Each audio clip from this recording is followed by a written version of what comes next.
Shalom, giving all praise to Yahweh Shem Shai Bashim Kakodash. It's going to be a short one. Bless the Lord. Yahweh Bashim Shai jumps on me in the spirit, but there's going to be a relatively short video. Anyway, I'm going to entitle this video, Most of the World Does Not Accept Babylon's Fornication, but they will accept the MOTB. I had to throw that in there. There's a difference between fornication, abomination, the fornication, filthiness of a fornication in Revelation 17:4 and Revelation 13:16. And we already know what Revelation 16 says or should know. It speaks about the MOTB, which is an acronym for the charagma. Charagma is the Greek word for the M, the mark. So these countries these are African countries, by the way. So they now, okay, it says protest held in Botswana, Namibia, and Malawi against the XYZ Elemental P bill, because you have the leadership of Botswana, Namibia, and Malawi, the government, which are puppets, are looking to pass a law. They have a bill to protect that community. Got to be choice with my words, but the people are not with it. Now, in the case of Uganda, you have the government that's against this alternate lifestyle. So the leaders of these governments, Botswana, Namibia, and Malawi,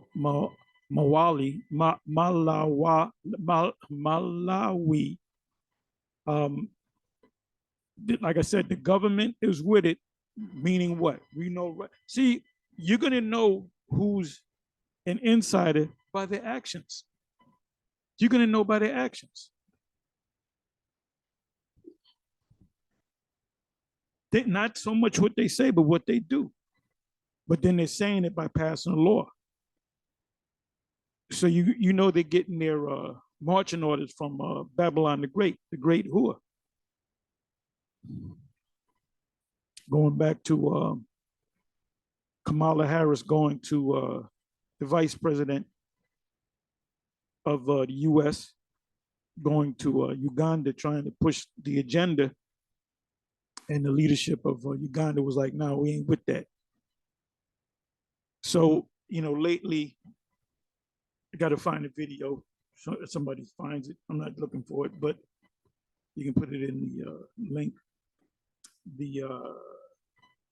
There's some form of sanctions against Uganda right now. So these leaders of these three African countries, Botswana, Namibia, and Malawi, they want aid. They want aid from Babylon. And that's the only reason why they're putting forth this bill, this alphabet bill. Because who benefits from the aid? It's the leadership. They get to distribute it to the people. They're going to take most of it. They're going to live lavish lifestyles. And the average person in Africa, the land of Ham, they're working class, middle class, working class, lower middle.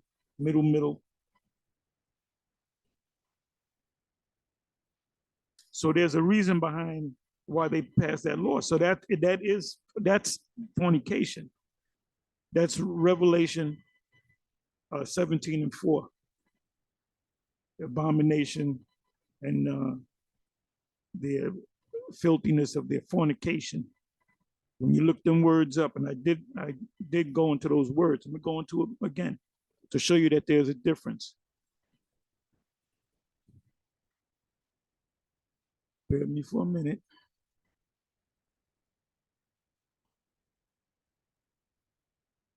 So, you know, what's happening now in prophecy is no, these two precepts, Revelation 17:4 and Revelation 13, verse 16, which are two completely different things. And the reason why we keep speaking on it, because recently General Tanyalaga or Bishop Nathaniel, whatever name he decides to choose, that on that particular week or that particular day, he called himself bringing out further proof that Revelation 13 and 16 is also mentioned in Revelation 17:4. I keep mentioning them. I keep mentioning Revelation 17:4, Revelation 13 and 16. He said that backs up Revelation 13, verse 16, which it doesn't. And when he, presented that to his congregation, they all went, "Oh yeah, you got body bag." We did not get body bag.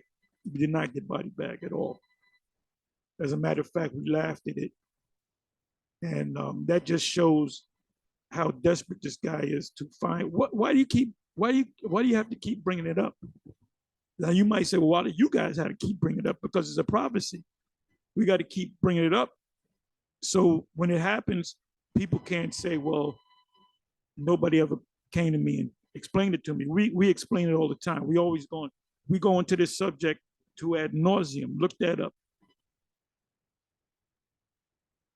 Look that up. Now, we don't know what's going on behind the scenes with that individual.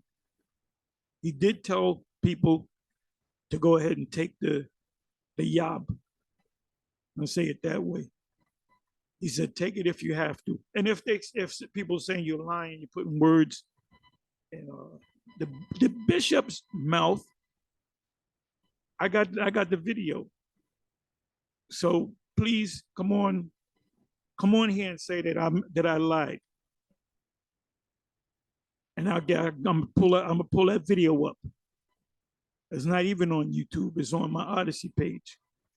He actually said it, and we know about the leader of the ISUPK, General Yohana, which I knew both of them personally back in the day. He pushed it. He said, you got to take it. You got to take it, man. And he pushed out the vibration of, if you don't take it because you're scared of needles. See, you guys own it. That's child psychology. That shit ain't going. We're not children, all right? But now they said that some people said that we said that the yob is the MOTB. No, we never said that. You show me the video where I said that. That's a different thing. That's prelude to the MOTB. That's a dry run to see how people react. Now they know percentage-wise, they know the majority of people are going to take the charagma, but there's maybe 20% that's not. So how do we deal with that 20%? They're going to lock you up. They're going to put somebody to death. Revelation 20, verse 4. And the ones that are not going to take it, even if they have to face death, are the elect. They're going to face death. Just like Peter accepted death, he had to accept death. And the Apostle Paul, he walked to his death. And what is that? I believe that's 2 Timothy 4. As you read down, it says, it's now time for me to make my departure. He was talking to the saints that were under him to keep the faith, because he was about to be given up. And he said it in a sacrificial sense. In other words, he was saying that he's going to be sacrificed. He's going to be a martyr. and he was sentenced to death on a particular day. He was under house arrest. The saints gave him food because he couldn't leave the house until the day of his sentencing. And on the day of his sentencing, he went to say, I'm here to present myself because I was found guilty of sedition. Look up the word sedition. Sedition doesn't mean you're going out there shooting anybody. You're a spokesman to get people riled up. That's the very definition. In a nutshell, that's the very definition of sedition. The very definition of sedition. You know, when you speak and people get riled up. Let's deal with Malcolm X. If Malcolm X said, you know, take this place out, a lot of people would have been down for it. That would be sedition. Now he can't say, well, I didn't pick up a gun or a knife. I didn't hit nobody. Yeah, but you egged it on. So this is the reason why the apostles were put to death. And the only reason why John was spared because he had to write the last book, which is the book of Revelation, which was given to the 7 churches of Asia Minor. So all the apostles were put, you know, they were taken out of the scene, and the 7 churches had to keep it going, and they all died. So this thing had to come back to the Spirit, to Abba. Abba is Elijah. Abba is Elijah, because who else would be Elijah?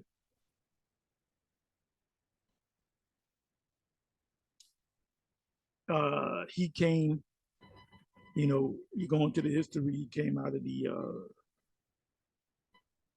commandment keepers, which they had small hats in there.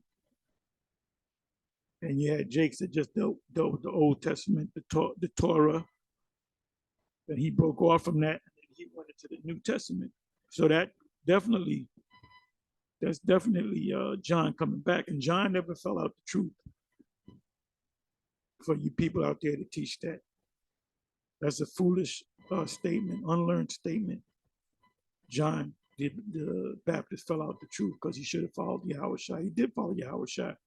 He anointed Yahushua. They were cousins. His disciples, James, John, James, and Andrew, followed him, and Peter came after his brother Andrew. So those 3 disciples that were under John became our Lord's disciples. So when you say John fell out the truth, you don't understand the scriptures. You understand scriptures, you don't understand that scripture. That was Elijah coming back. Why would Elijah come back and restore the children to the father and the fathers to the children, Malachi 4? And but then he fell out the truth. He became disenchanted. That never happened.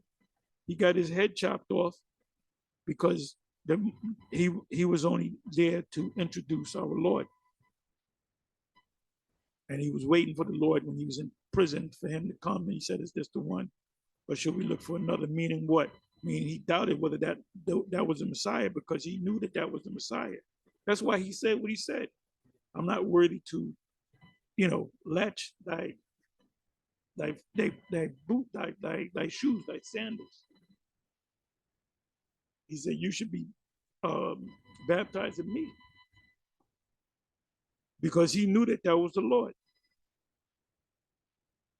The disciples under John that followed Yahushua, he told them that's the Lamb, the Lamb of God. Let me get that. So I don't know how John fell out the truth. I believe that's St. John 1, if I'm not mistaken. I'm almost positive.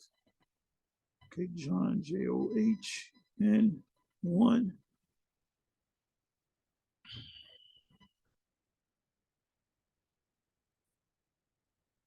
I'm kind of going into a different topic a little bit.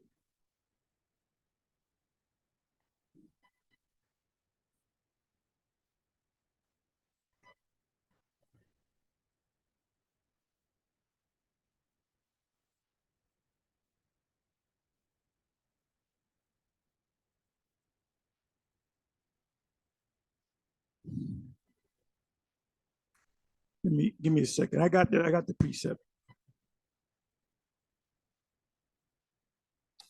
Let me go. Let me see.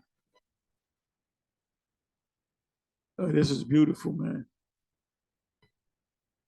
John the Baptist, or John the Baptizer, was Elijah coming back.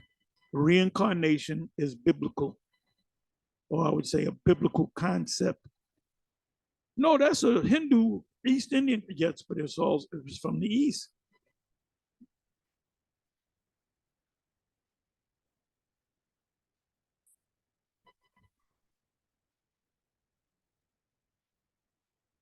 Like Testimony of John. And this is the record of John, meaning the Baptist, when Yahweh sent priests and Levites. And by the way, John was a what? A Levite from Jerusalem, because that's the capital. That's where the orders came out. It's the seat of Moses, to ask him, who art thou? Because they were trying to figure out, who is this man? They did question, could this be Elijah, the fulfillment of Elijah? Remember what the Lord said to Peter, who do they say I am? Some say you're Elijah coming back, you're John coming back from the dead. Some say you're Jeremiah, some say you're this prophet. And who do you say I am, Peter? You are the Messiah. How do you, flesh and blood did not reveal it to you? This is a spiritual thing. See, we see these scriptures through spiritual eyes. The Most High has to open up your spiritual eyes to see this. And you have to be a part of the elect. I'm a little all over the place, but that's all right. This is why we are so stern with the whole topic on the charagma. That the MOTB is the charagma, the C-hip, whatever you want to call it. And that the, Bishop Nathaniel pulling that fast one on his people. I hope y'all don't. I hope y'all don't follow him. I hope if they set up the thing, I hope he don't tell y'all to go ahead and take it, because that'll be a damn shame. That'd be a damn shame if you take it. And if you do take it, you're not of the elect. Oh, and I want to say this. I'm all over the place, but that's all right too. All of you from the 80s to the 70s to the 90s to the 2000s, you guys that actually went to the One West School before we had the New Jack City School. Y'all don't know about the New Jack City School. That was a school that Lahab and the Central Command built up from the oil tables. We used to call myself, Apostle Gabon, Apostle Ricard used to call that the New Jack City School. And every time we went up there, we used to curse them guys out. We were like, we were contrary for sure. They said, and he confessed and denied not. Or they even had a Byzantine room. They called it Byzantine. It was black. I went in there one time. They looking at me like they wanted to kill me. What you doing in the Byzantine? That's what they were. That Nino. That's why we called the New Jack City School. Yeah, some of these brothers, Priest Danyala or Maharakal, or they really don't know, because they were never in that room. It was a small room that was black. And they were sitting down there like they were drug dealers, man, gangsters. And that whole concept, that spirit came, that was when New Jack City came out. Hence, we called it the New Jack City School, because that's what it was. New Jack City School. It says, and he confessed and denied not, but confessed, I am not the Messiah. So he could have said, well, wait a minute.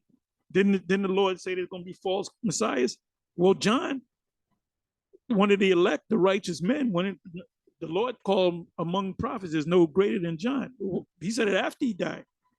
Why are you going to say something like that if the man fell out the truth, or was not one of the elect? Why would you make a statement? Why would the Lord make a statement like that? He said, among prophets, there's no prophet born among women greater than this individual. And if you receive it, he's talking about John. And if you, he was saying John is the greatest prophet there is. And if you will receive it, because it's up to you, receive it or reject it, because the Lord never forced this truth on nobody. You either saw it because you was the elect or you didn't see it. He said, and if you receive it, this is Elijah, which is forth to come.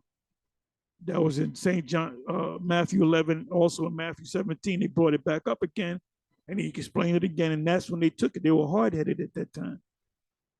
They said, and he confessed and denied not, but confessed, I am not the Messiah. And they asked him, what then? Art thou Elias, which is Elijah? And he saith, I am not, I am not. Art thou that prophet? And he answered, no. So people will say, well, this proves that John the Baptist wasn't Elijah, because when they asked him if he was Elijah, he said no. Of course he said no. Why did he say no? Because he didn't know. That's what a clown-ass Christian would say.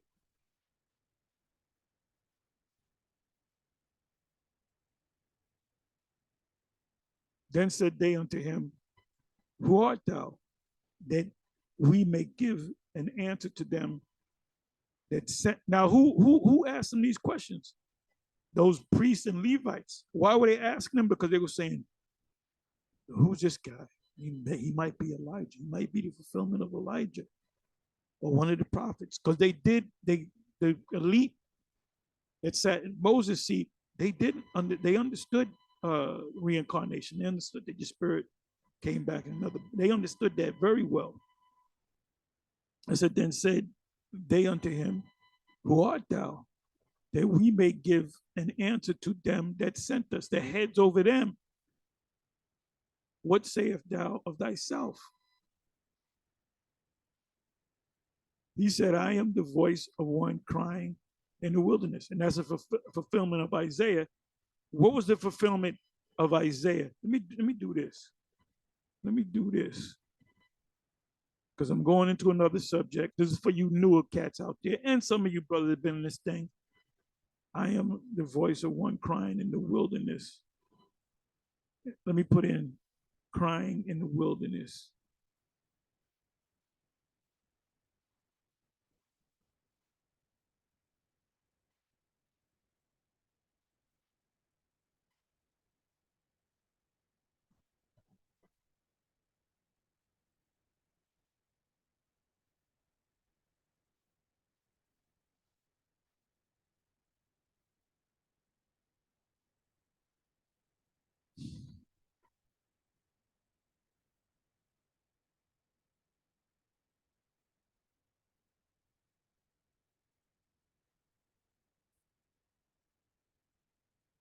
Let's see what comes up.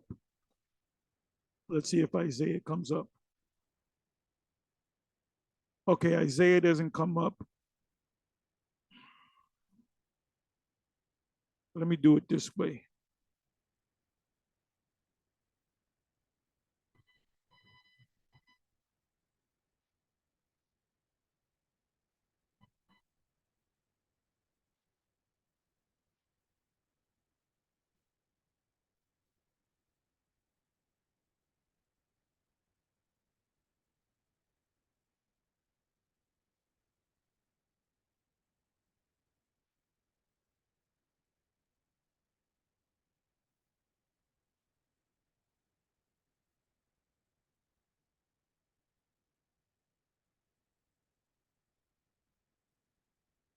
I don't know why I did that.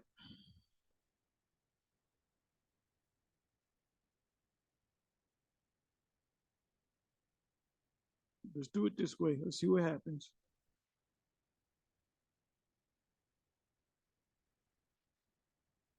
It's good to go into these gospels: Matthew, Mark, Luke, and John, Acts, 1 Corinthians, Romans, 2 Corinthians. Let me see what it says.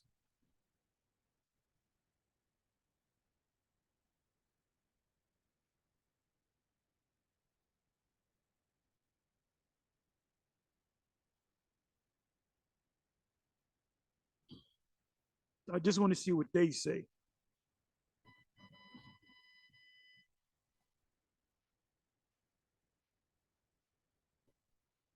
Let me do it this way. Let me do it this way. And just put in wilderness.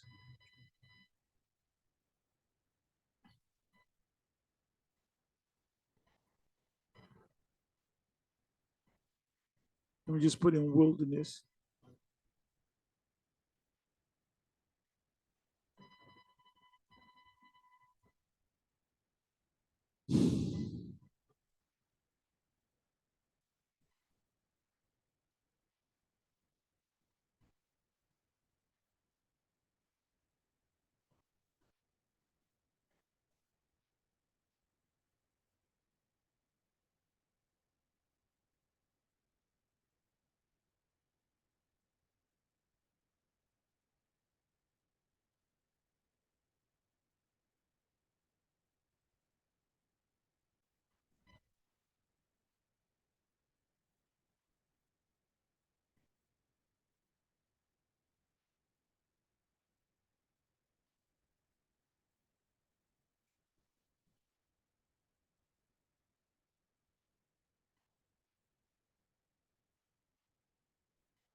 Just narrowing it down.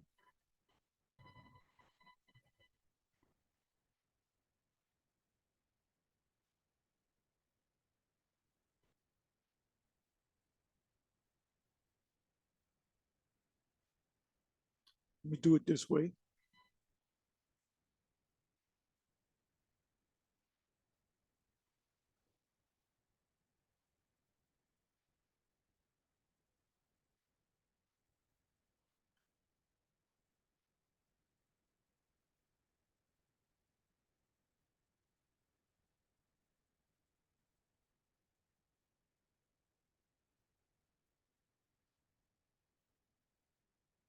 So this is the fulfillment right here. Go up, go up. The gates, prepare the way. The people cast up the highways, gather out the stones, lift up a standard for the people. So that's what John did in introducing the Lord to the world. That's why he baptized him. This is what we're doing now. We're casting up the highways, the stumbling blocks, the blocks for the people to come in.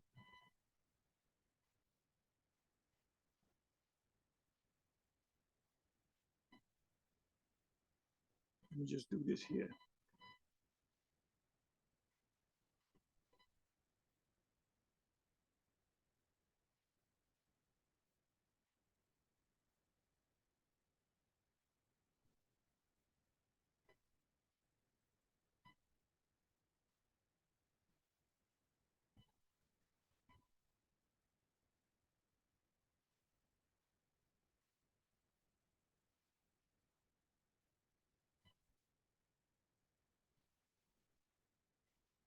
Okay.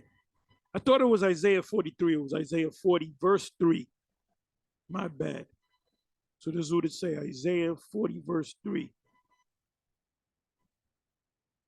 The voice of him that crieth in the wilderness, prepare you the way of Yahweh Bashem Yahushai, make straight in the desert a highway to our power. Because to get to the Father, you got to go through the Son. There had to be a middleman, a mediator, Galatians 3.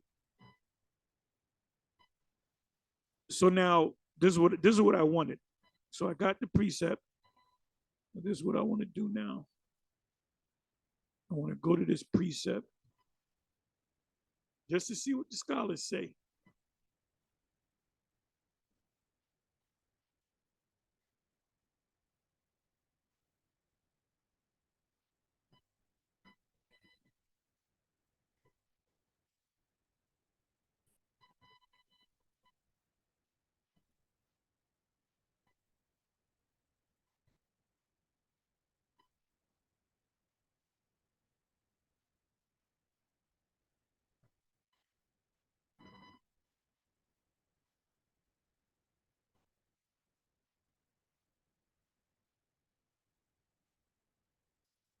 Just want to go to the commentary.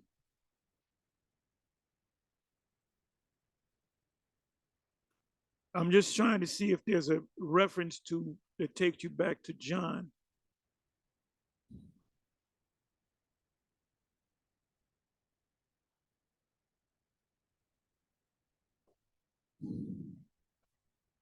Okay, good. Matthew 3, verse 3.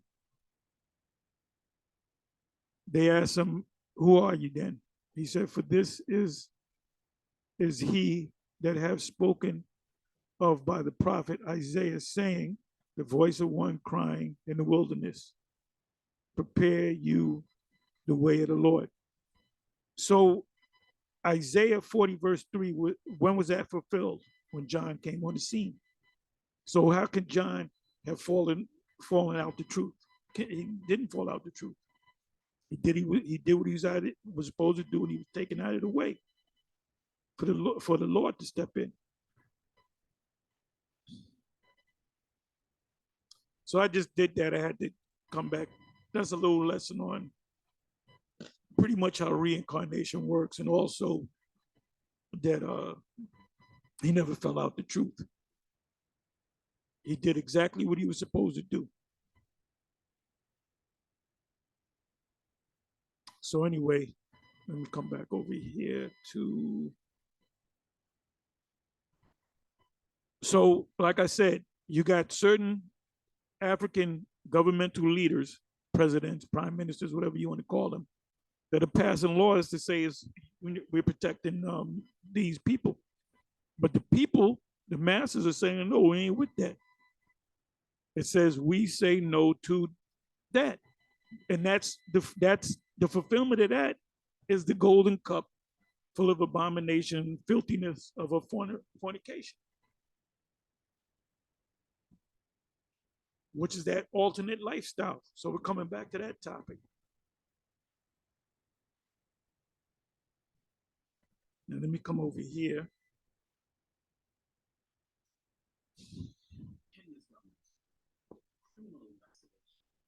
I don't want you to hear that because you know how YouTube do. Anyway, it says, how safe is the biometric? And what did I say in previous videos?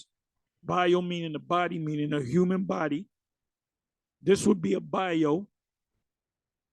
Metric means measure. You want to know what time it is? You look at your watch. That's a measuring stick, right? You want to find out how much is a million times 24 billion or whatever, you pull out the calculator. There's a measuring stick, right? You want to build a house, you need a measuring stick, right? So that's what metric means. It means measure, calculate. So biometric, ultimately, the ultimate thing that's going to happen with biometrics is they're going to put the metrics, the measuring, the technology inside of you. How safe is the biometric data? Data is Greek for information. WorldCoin wants to use in Kenya. DW News Africa. Let me just jump a little bit.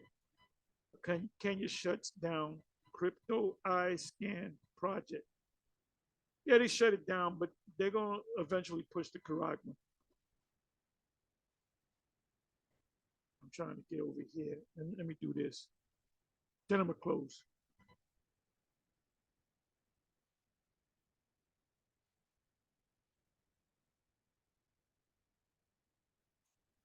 Visited WorldCoin's biometric exercise. If they take a scanner of your eye, that's biometrics. In Nairobi, and sent us this report. So these are people lining up, and a lot of these are Hamites. Look at how long that line is. They're lining up for this biometric experiment. Look at that. There's two lines here. It says in Kenya, the response seemed incomprehensible, long. Go to the next one. Incomprehensible, long queues. Queues meaning line. In some countries they say queue. It means line. Form after day at registration points. These are Hamites. You can see how dismal they look. Look at her. There's a Hamite. There's a Hamite right there. No flavor. So this is called the orb, and they did an experiment in New York down at the New World Trade Center, the One World Center. Why you call it One World?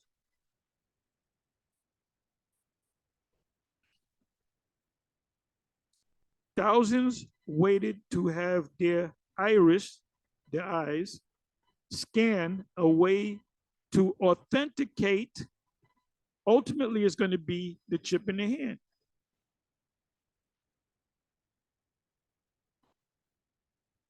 Identity and enable them to use the digital currency. See, what they're doing is if you get this scan, they give you a voucher, and I believe it's on the black market or whatever. It's worth $49. They're going to interview this one Hamitic chick that's going to say, we ain't got jobs and money's, we don't got a lot of money, so we have no choice. They're putting you in a corner.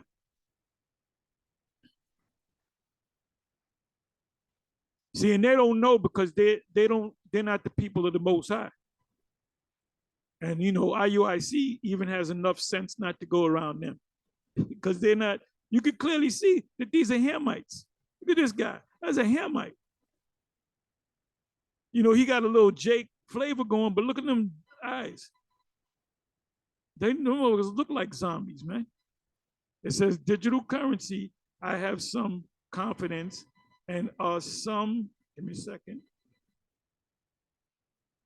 of that is there seems to be some level of management from the owners of, and this guy kind of knows some things. He went to school. He knows some technical shit. Coin, you see everyone who is being given the coins, they are not maturing at the same time, at the same time. When they mature at the same time, everyone sells. Everyone sells, and that will flood it in the market, reducing its value. So that's a digital form of hyperinflation or inflation. So he's probably went to school for economics. He probably majored in economics and digital coins and stuff, because they do educate you out there in Kenya. Okay, look at that. More Hamites. Look at how Hamite. They got that Hamite flavor or lack of flavor. Dismal looking. The market reducing its value. And this is the same guy talking. However, most of those we speak to, look at that. Now that's a Hamite. There were two Hamites. That's how you could tell. That's how you could tell the difference between. They do it make up a difference between the Egyptians and Israel. It said here simply for money. They're here simply for money in Kenya. The tech company. All you got to do is put in Orb, New York, and I'll probably do that. And that's another step closer to the Charagma. It said here simply for money in Kenya, the tech company was offering free digital tokens, which they're worth $49. Company was offering free digital token. Everyone registered. You got to register. You got to do the buying world coins highest rate. Tokens could then quickly be exchanged for $49. For $49 at a black market right outside the registration point. So they would get the scan, the iris scan, They would get the voucher and they would turn in the money. So then they got $50 in their pocket. That's why I showed you that long line, because it's free money.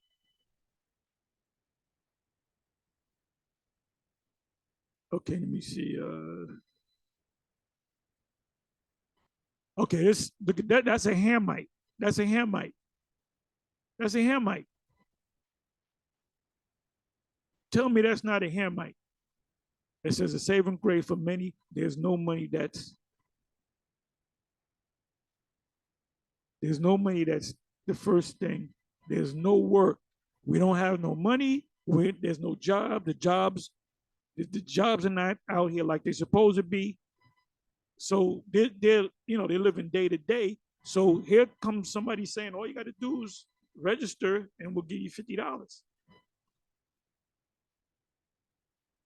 There's no work. People are struggling out here. The cost of living, which is inflation, aka hyperinflation, out here, the cost of living has gone up. Whatever you make is just not enough. Critics have raised concerns about the money in which consumer consent was obtained, questioning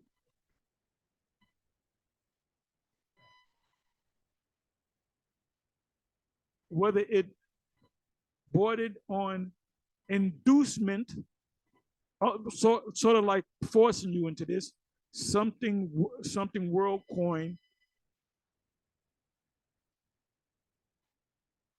It's a Hamite. Oh, Hamite right there. On inducement, something WorldCoin denies the user has full control. That's what they're going to tell you. So I don't got to go into it anymore. But let me come back to this here. Let me do this.